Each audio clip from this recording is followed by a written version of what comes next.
future. Our presenter today is our founder, Surya Prakash Mohapatra, who is an accomplished industry thought leader of international repute. He has worked in leadership roles in premier information technology and the information technology enabled services organization. Let me hand over to him now to take you through this session today. Thank you, Mohit, for this introduction and for setting the context beautifully. Now, ladies and gentlemen, let's begin this session. And as Mohit mentioned, today's topic is the evolving role of the L&D practitioner. So how is the role of the L&D practitioner going to evolve in the context of the changes that are happening in the industry? How are we preparing ourselves for the future?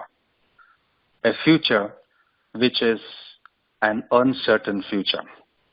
How do you really prepare ourselves for that? Now, before we talk more about it, let's see what's happening in the industry today. The key trends that we see in the industry are innovation, creativity, passion, technology, entrepreneurial mindset, and so on. What are they doing to us today? How are they impacting us? How are they changing our lives? Let's see that. Well, for us, they're creating opportunities. They're creating never-before experiences. They're driving performance and productivity of the highest order. They're delivering products and services of superior quality at the fastest speed. They're making impossible possible.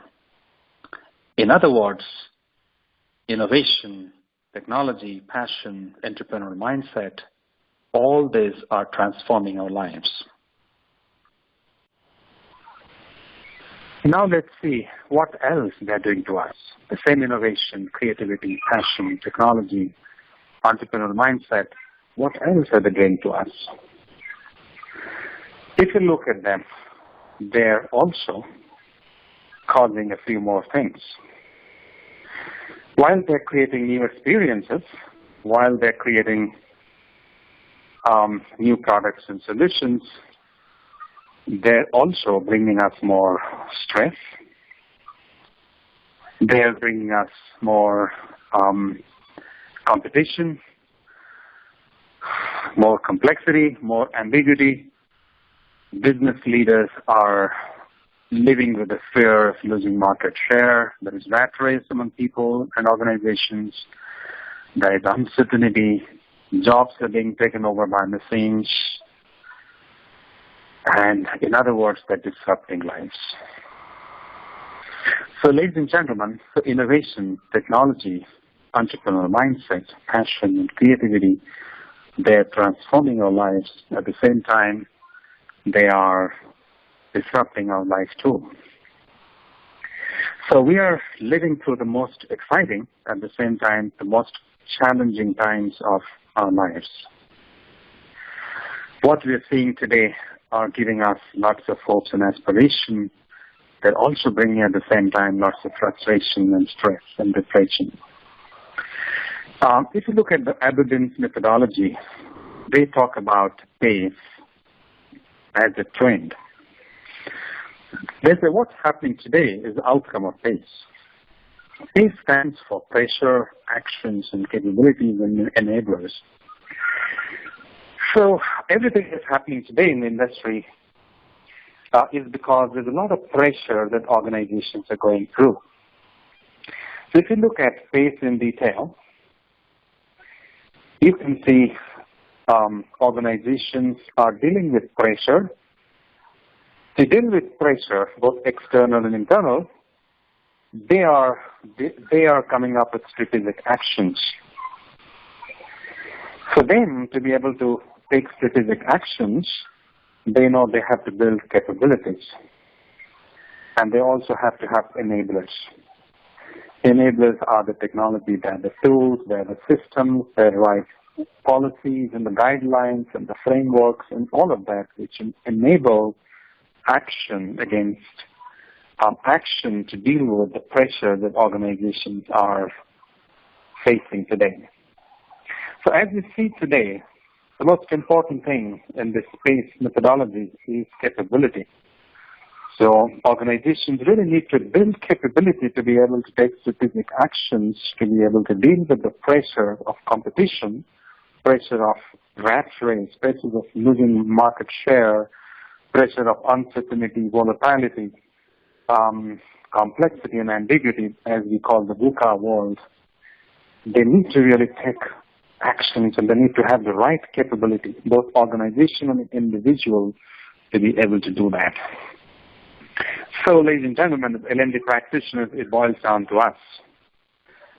We are going to play an important role in building the capability, in rebuilding, in reskilling people in organizations, and in building organizational capability on an ongoing basis. Now, what's happening with the workforce? Because our profession is all about dealing with the workforce, enabling them. So what's happening in the workforce today? These are some of the very interesting trends as we see in the workforce. And the first set of trends are really ambiguous. They contradict each other. So in the industry today, we see high unemployment. Machines are taking over jobs. At the same time, ladies and gentlemen, we're also seeing lots of jobs lots of positions in companies which are not filled. They are vacant because organizations believe that they're not finding people with the right skill set to occupy those positions. So there's high unemployment on one side and unfilled jobs on the other. We are seeing rising productivity. Productivity is increasing. Volumes are increasing. Companies are producing more, but the salaries are not increasing. That's a contradiction again. We're also going to see that the economy is recovering, but there is a declining upward mobility. In addition to that, we're also going to see by 2020, more than a third of the desired core skill set of most occupations will be skills that are not considered crucial today, or maybe they're skills which do not exist today. So that shows that knowledge today, which is extremely dynamic, is changing all the time. And the knowledge we studied in the universities and colleges and we acquired through our degrees and diplomas and qualifications are not relevant today. And the knowledge that we're going to use 10 years from now does not exist today. That shows the dynamism of this industry. The makeup of the workforce will keep changing. 4 generations will work together by 2020. Millennials probably would be the largest composition, the largest component of that composition. Man and machines will work together. There will be managers who would manage men and machines in their own processes, in their own operations, in their own organizations. Workforce demographies will shift. Workforce will become global, or it has already become global. It has become virtual, mobile.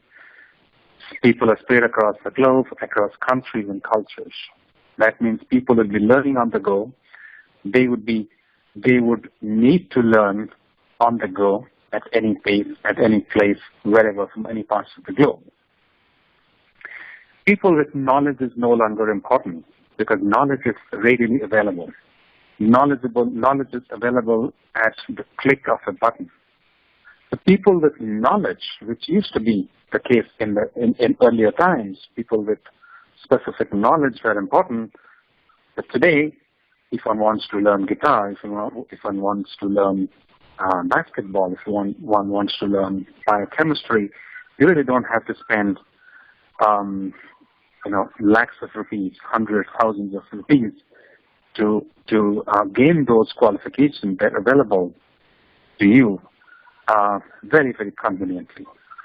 So people with knowledge is not important, but what's important is knowing what to do with the knowledge. So the word know-how is important because the know-how has the component of knowledge. It also has the element of application of knowledge. What I'm going to do with that knowledge. People would have plenty of choice when it comes to learning. Then in good old days, when many of us went to the college, we just had to listen to one professor. We had to read just 3 or 4 books, and our choices were limited. But today in the classroom, the student has multiple options.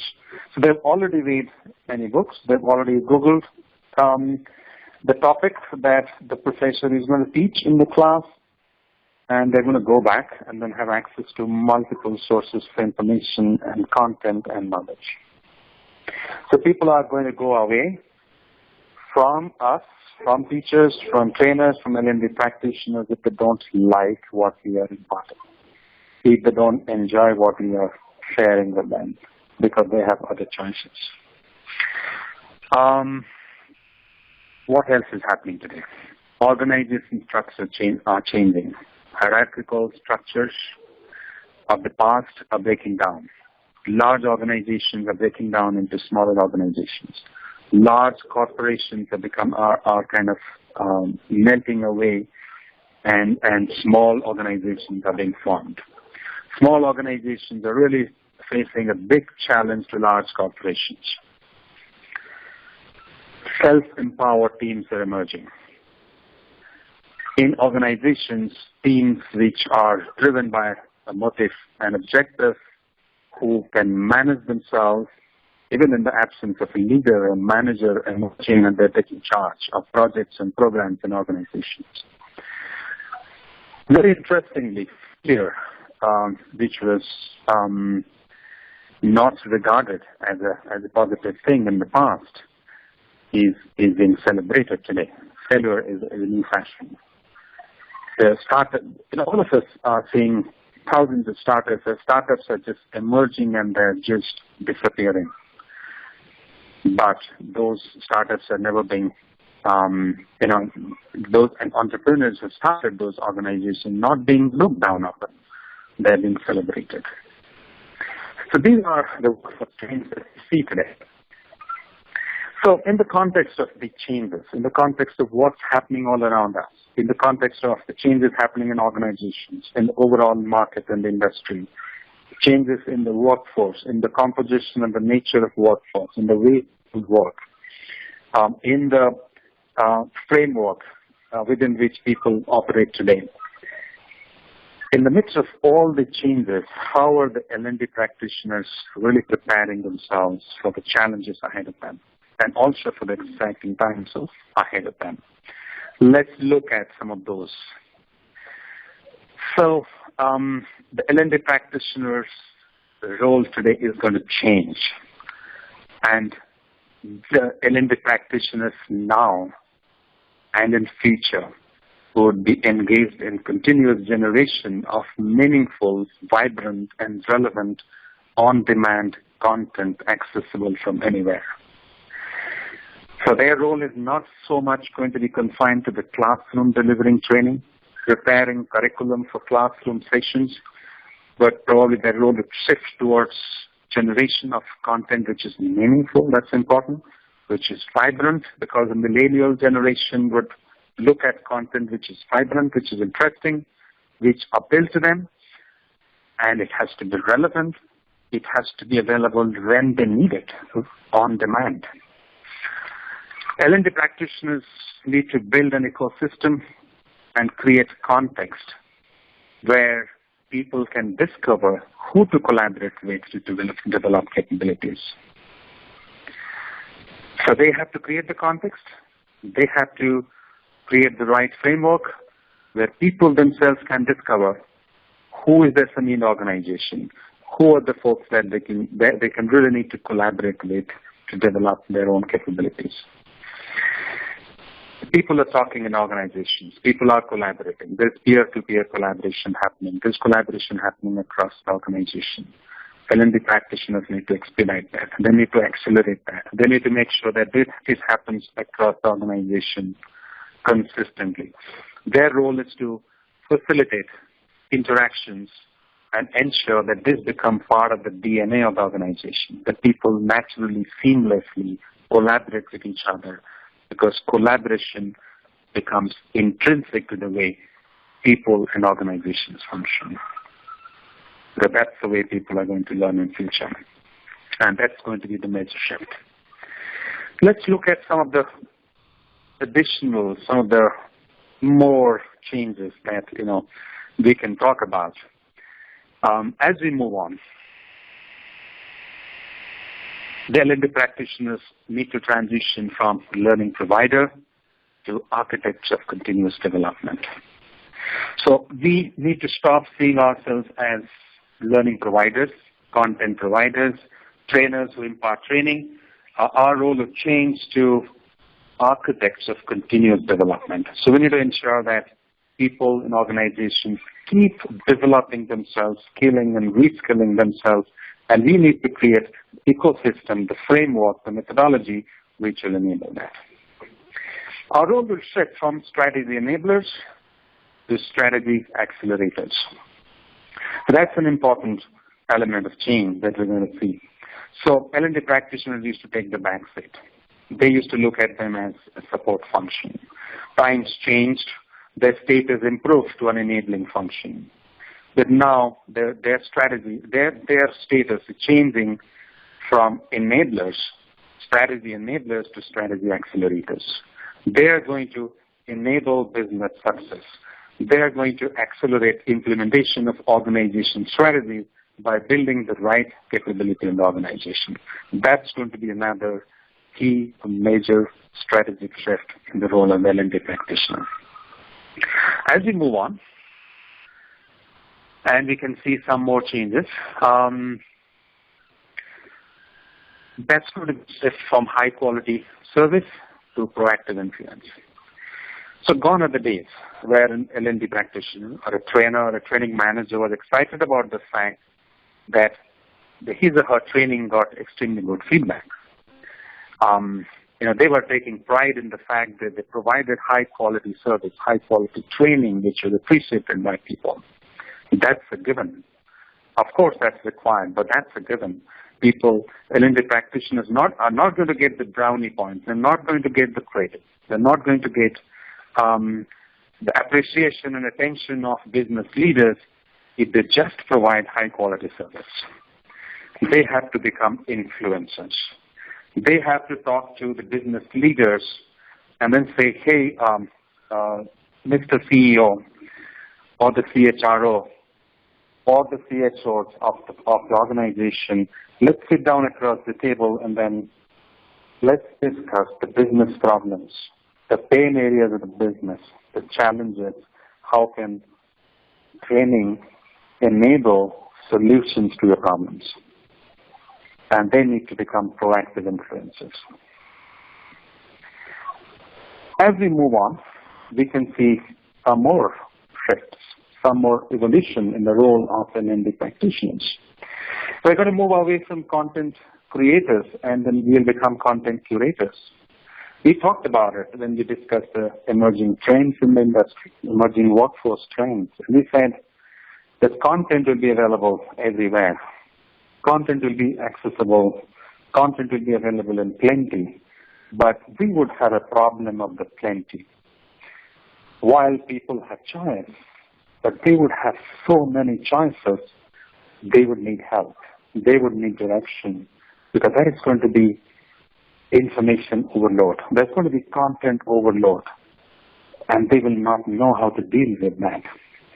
So our role as L&D practitioners would be to curate right content, direct people to right content, tell them what is relevant to them, and make them more productive and efficient as learners rather than just going out and navigating through the infinite space of the internet to find out what is relevant and pertinent knowledge. So our role is going to shift from content developers to content curators. Here are some of the future trends that we're going to see. We have already started seeing there's mobile learning already being adopted by organizations. Gamification is going to play an important role as we have more and more millennials in organizations. For millennials, we'll have to make learning interesting. We'll have to make it competitive. Gamification would be an ideal solution. Lots of research from neuroscience are being brought into the space of L&D. And some of these trends, as you see here, are going to influence our future trends. So we'll see video and social learning. We'll see collaboration. We'll see big data, cloud. We'll see on-job performance support. Books are going to get into the corporate world and then play a very, very important role in the corporate executives' learning and development process. So these trends are all really going to significantly change the way people are going to learn in the future. Let's look at some more changes that's going to take place. L&D practitioners will shift from teaching skills to building effective learning habits. Let's go back to the workforce trends we talked about a few minutes ago. And we said knowledge is going to be dynamic. Knowledge is going to evolve all the time. Knowledge is going to keep changing all the time. So let's also look back and then see the training, the instruction design process, learning design process. Today, in the current methodology, the learning design cycle time is fairly long. By the time the needs are understood, analyzed, storyboard or course curriculum is designed, then the curriculum is constructed, piloted, trainers are put to attend the trainer program, then knowledge has become obsolete. And then we go back to the drawing board again to start design for a new learning solution. So that's not going to help. So if we go back to the previous slide, and this tells us very clearly that we really do not be able to teaching skills, because skills would keep changing and evolving all the time, and our cycle time to design curriculum to teach skills is so long today that we'll not be able to keep pace. But we don't have to worry, because people know how to learn. People can learn through collaboration. They can learn through their peers. They can learn through conversations, through interactions. They can learn through whatever self-learning sources which are available within the ecosystem that we have created. All we need to do is need to build effective learning habits in people. We just need to develop that habit, because sometimes people just stop learning. So if we develop that habit in people, the habit to learn, to keep learning and skilling and reskilling and upskilling themselves, our job is done. The rest will be taken care of. If we move on to the next element of change that we're going to see in the next slide,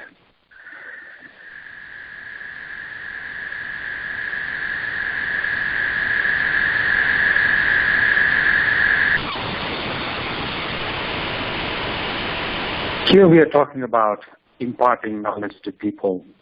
While we'll continue to do that, more and more we need to inspire people. In one of the social gatherings recently, there was a young lady who walked up to me and then said, "Thanks, Mr. Mohapatra. Thank you very much. I was just trying to recall, when did I meet this lady?" She was a student in a B school, and I was a mentor to a group of students in that B school. And then I discovered something.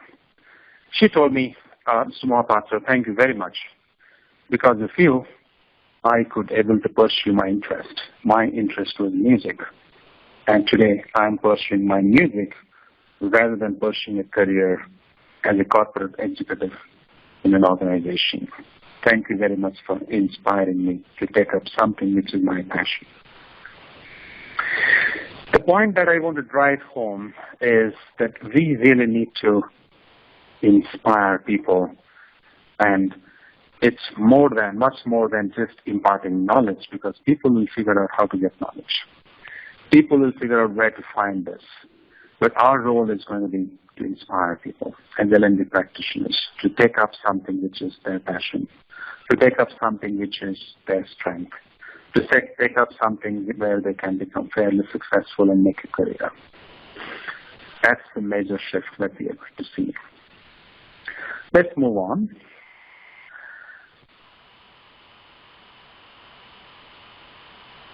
As we move on, we can see that in organizations, we will move from employee-centric training to a role where we would end up connecting people with people. That's going to be a key role that we will play. What's interesting about this is we will connect people with the subject matter experts. We'll connect people with similar interest in other parts of the organization across the globe. We'll connect people to collaborate with each other. And we will facilitate interactions among them. So an approach which was employee-centric is now going to be network-centric learning. And that's a shift that we will lead and drive as L&D practitioners. Now let's move on.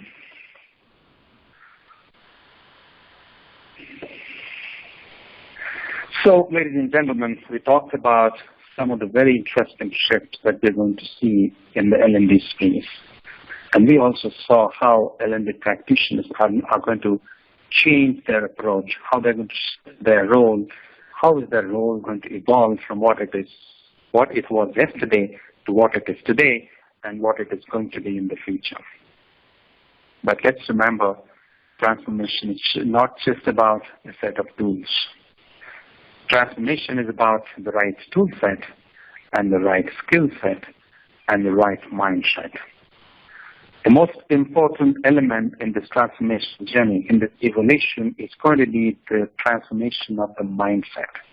The paradigm shift has to happen for L&D practitioners to remain relevant in the changing times, to establish their significance in the organization, and to survive and to excel as a function, as a team, as a department in the organization. The mindset shift has to happen significantly along with acquiring the right skills and acquiring the right tools. So now, ladies and gentlemen, if that's the case, then what skills that we need to develop as L&D practitioners?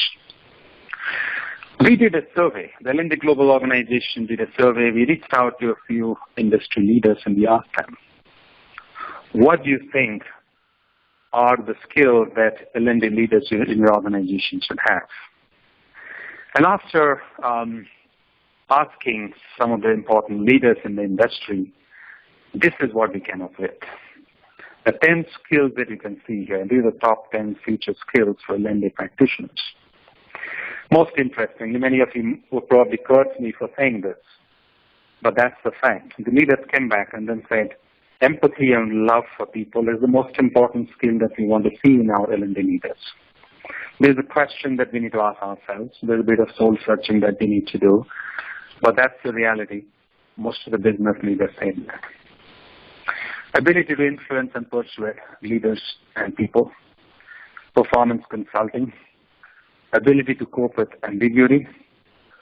Connecting with Generation Next, with millennials, with Gen G and Gen Y, and so on. Bringing innovation to the practice of learning and development. Learning data analytics. Big data. How can analytics be applied to the learning and development space, and then how can we use that to improve employee performance, to build organizational capability, to understand the future needs of the people, to understand the likes and dislikes and tastes and preferences of the employees in terms of learning. How can we really leverage big data? Understanding business ecosystem, understanding the business, understanding the pain areas and challenges of the business. These are going to be important attributes. Machine learning. While machines take over people, while jobs are taken over by robots and automation, when machines start performing human activities or activities that human beings used to perform, Machines will also evolve. They will also learn more and more and more. So how can we enable machines to learn better? What a major shift that we're going to see in the role of the L&D practitioner. And using technology and digital platforms. So these are the 10 top skills that business leaders told us that are important.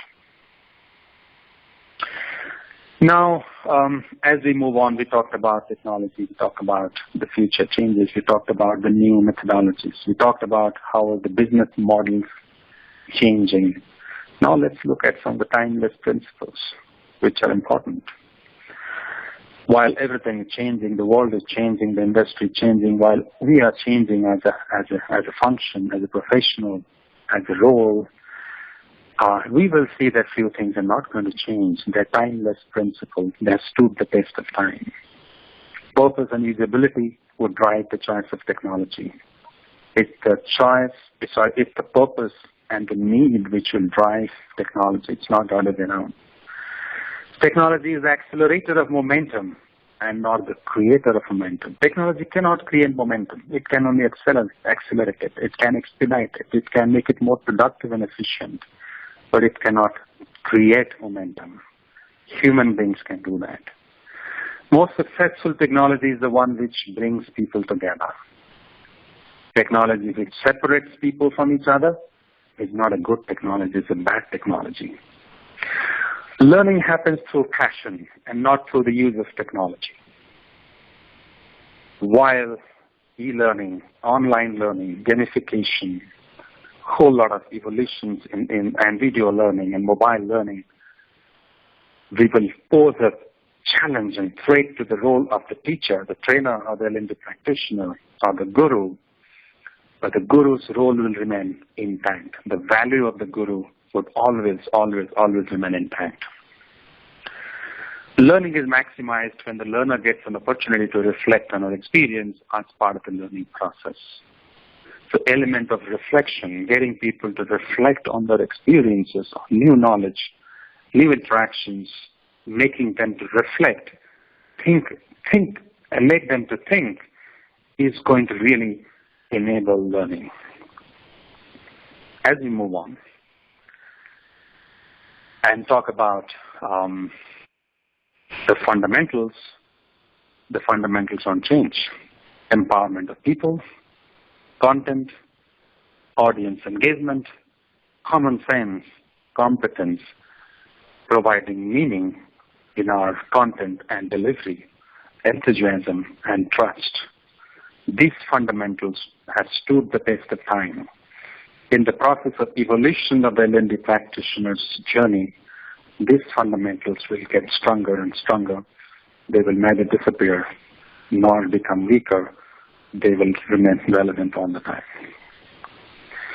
So, ladies and gentlemen, this brings us to the end of this webinar. Let's build up to the future ahead. So with this note, I would like to invite you to ask questions so we can engage in a small Q&A. Hi everybody, thank you Surya.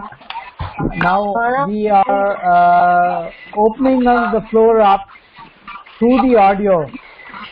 If you have any questions, we'll be there for 5 minutes to answer them. So anybody who has a question? Hello. Yeah. Yeah, this is SK here. Yeah, SK. Yes. The question is, Surya, there is a lot of talk about the CRT, that is classroom training from the perspective of L&D is not any use today, which is true. With the millennials coming in, they would like to learn on the job rather than, the preference of wanting to learn on the job is much higher rather than listening to somebody who can deliver a classroom session. Is it true? I mean, how do you foresee that going forward? Those who are not speaking can go on mute. Okay. I'm sorry, yeah. I don't think I could really okay. The question is that, I mean, we all know that, the classroom training is something which has been there for years together. Now with the millennials coming in, the expectation from them is to learn on the job. Now, on the job could be the technology piece of the business. I mean, a lot of CEOs whom I've met are talking about Twitters and Instagrams, other medium of technology. That being the case, would a classroom session become redundant, or would it be required at only certain segments of training? Yes, that's a great question. So the way I see it, the future is going to be a blend. The past was only classroom training.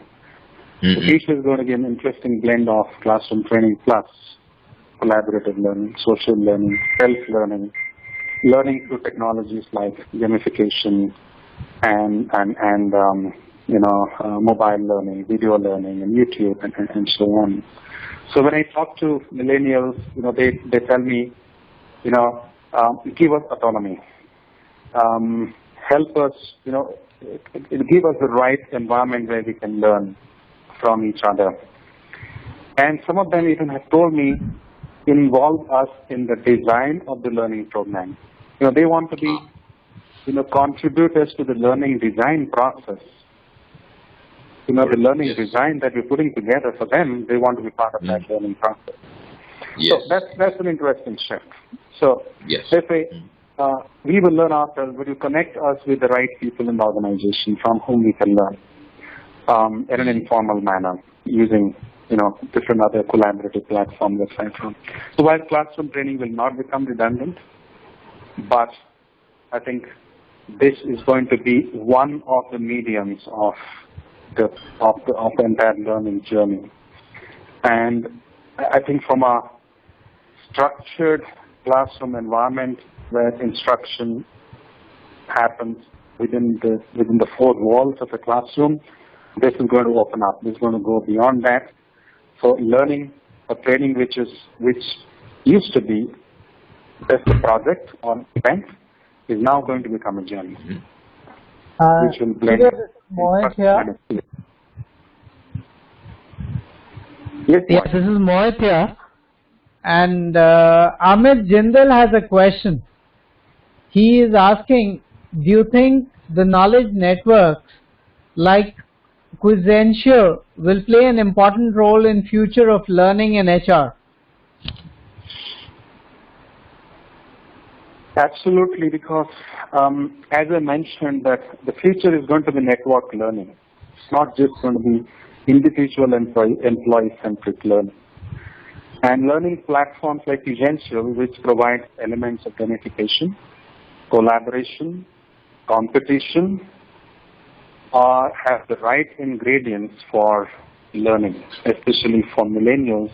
A platform like this, which provides all the elements which I talked about, is the right platform, because today millennials want to learn an environment where they have the impression that they are progressing, and there is visibility to what they're learning, and the environment is competitive, and where they feel they can collaborate, they can reach out, they can create their own content, they can discover their own meaning.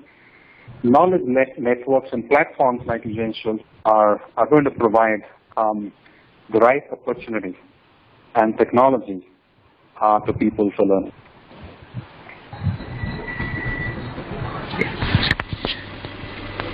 Surya, again, SK here, this is an observation. I believe that young learning and development professionals should be open enough to say that they start getting involved from the stage of recruiting a person, because we are talking about know-how. And when you're talking about know-how, the basic ask principle of attitude, skill, and knowledge is something which is well known for a L&D professional rather than a basic talent acquisition person. What is your feeling on that? Right. No, that's again a very relevant question. And I completely agree with you. More and more I see the need of L&D practitioners understanding the process end to end. So when I say the process, I'm referring to the employee life cycle. The employee life cycle, which begins with sourcing an employee or a candidate, selection of the employee for the job, then onboarding, induction, on-the-job training, then vitality training, then professional development, then domain development, technical training, leadership development, and so on. Throughout this employee life cycle, it begins with sourcing of the candidate or the employee into the organization. I think the L&D practitioner needs to not only understand that process, also be part of that process. Because I see when L&D practitioners struggle when they don't know what is the job description for a particular role. Right. And if the program is not designed to the competency required for that role, it's going to be an utter failure and it's going to lead to disaster. Customer escalations, lack of performance, delivery issues, and so on. So you're absolutely right. I think the L&D practitioner needs to play a much bigger, more extended role in the entire employee life. Thank you. Thank you.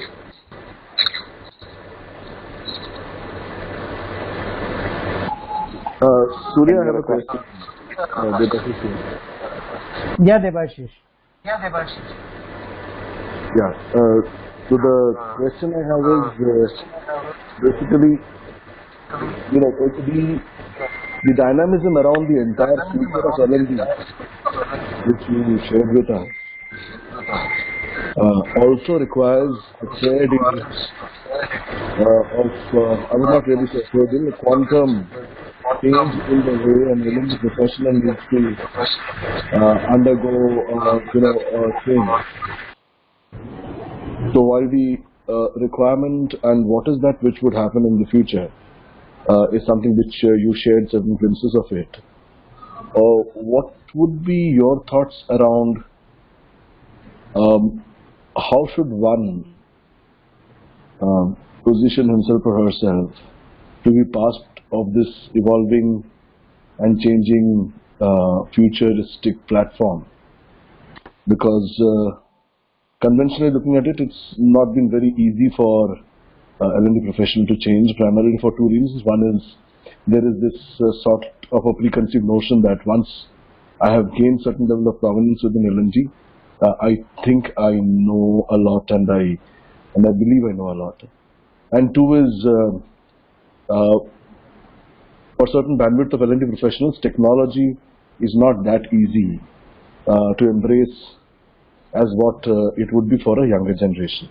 So any insights onto that as to how possibly an L&D professional who's sort of a midpoint in his or her career can embrace the future of changes and future of L&D the way you shared it on the PPT? Yeah. So I think that's a great question. So I would like to kind of give this example. Airlines, in the airlines industry, when we are flying, they say, if there is an emergency, put on your oxygen mask first before helping others.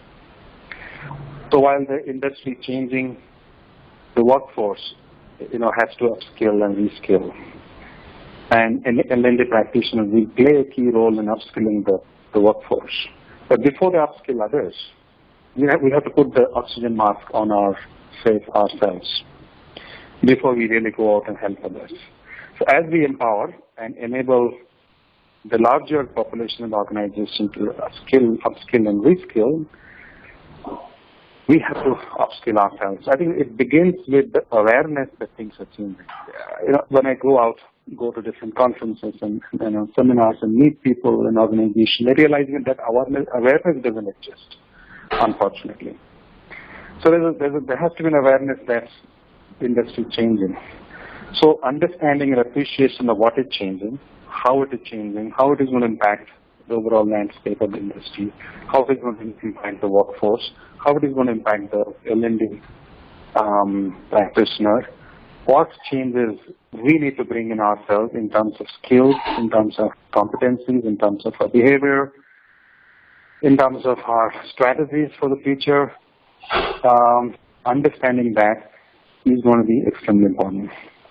So, yes, it's not going to be easy. So when I go and meet trainers, learning practitioners, Many of them have expressed the fact that if future is technology, they really don't know how to enable themselves with technology. And some of them have reached certain stage in their career, they're not even confident whether they can really adapt and change. But I think the writing on the wall is very clear that we'll have to change. And we have to decide, depending on the strengths and experiences and background that we bring to the table, within the larger L&D scheme of things, in the larger range of roles that will emerge in the future, which role would kind of fit into my background and experience. How do I really prepare myself for that from today onwards? Yeah, I know we have less time. We'll just kind of run through this. So I just made a voice and accent trainer in an organization a few years ago, and then we were discussing, and we suddenly went to this topic where we talked about some future predictions in the industry that about more than 80% of human interactions in business will disappear. Machines will take over. Chatbots, etc., have become a reality today. So a communication trainer really don't have to train people on voice and accent and communication, because human beings will not interact. Or majority of human beings who are interacting today will not do that in the future.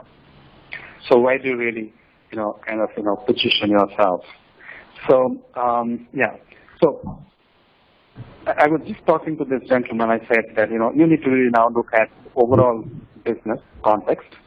And while the human interactions will go away, the interactions will still remain in some form. Right. So, who creates the content for that? Who creates the fundamental logic for all the interaction that will exist? And who understands the context of the conversations? And how can you really imagine a role that you can play there? Think about it. Surya, there was a question from Smita. How to change our role from strategy enablers to strategy accelerators? Right. So, we used to think ourselves, or even think today, that we are an enabling function. We enable strategy. What the future is going to be. So before even I talk about the future, so today the mindset of the thought process is, I am not part of the business, I am an enabler of the business. But the future, Smita, is going to be a mindset shift where the L&D practitioner would say, I am the business. I am part of the business. I am not a backend to the business, enabling or supporting the business. I am really part of the business. I am part of the strategy process. I am going to enable business earn better revenues, improve profits, improve customer satisfaction, improve employee satisfaction, employee experience, and so on. I own it rather than supporting it or enabling it. So, Smita, I hope that helps. Yeah, she says, thanks a ton. Okay. Thanks, Smita. So, guys, thank you all for your time. And before we close, a quick snapshot of the team which made this webinar happen. The 12 people listed on your screen right now. We had participation from Vishwanathan as well from US, and then of course people from Bhubaneswar, Pune, Delhi, Bangalore, Chennai. We did a good job on that, although our first attempt didn't really go well. It kind of went down. The next topic that we have kind of decided is a 1-hour session on finance for non-finance, and I would be conducting that session myself. So all the best. Thank you for your time. We had a reasonably decent attendance today, and we shall shortly be sharing the link for the recording of this. Thank you so much. Thank you everybody. Thank you very much. Thanks, Satan. That is very important.